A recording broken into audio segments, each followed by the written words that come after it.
Juneteenth is now a federal holiday. Yeah, man.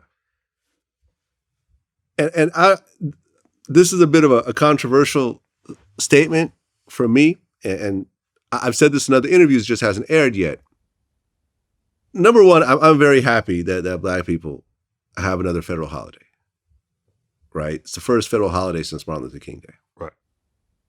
Georgia wants to not allow state workers to take day off. That's regular Georgia bullshit, deep South bullshit.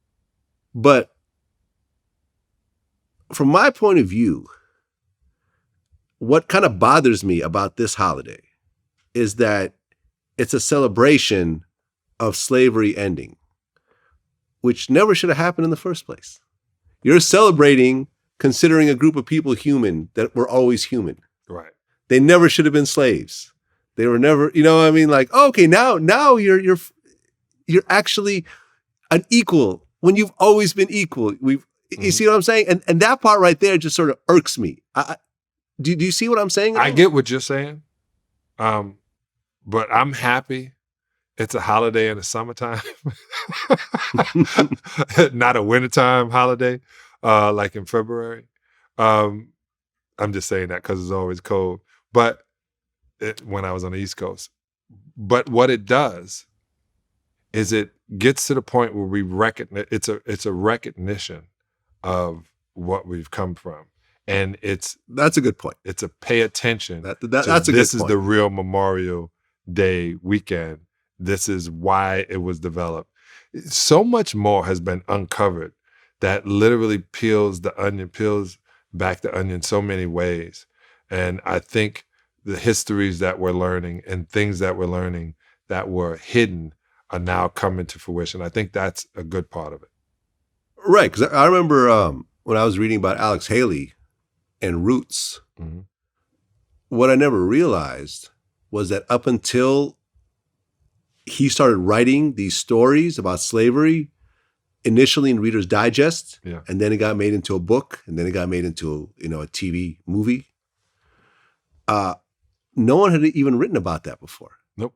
Literally, it was like, yeah, slavery happened, but we're not going to talk about it. Like, right. It's over, get over it, whatever. There was never any actual stories about what happened during slavery until Alex Haley took it upon himself to actually chronicle it. And then, even the TV film originally, because I think when we had interviewed John Amos, Lunell interview, it was like, he was saying how no one really thought that Roots was going to even really take off. It was sort of, when it first came out. I don't. No, I mean, Black people did, but in terms of like the network itself, that they thought it would just kind of come and go and it wouldn't be a big deal. Yeah. And it became such a significant piece of a film.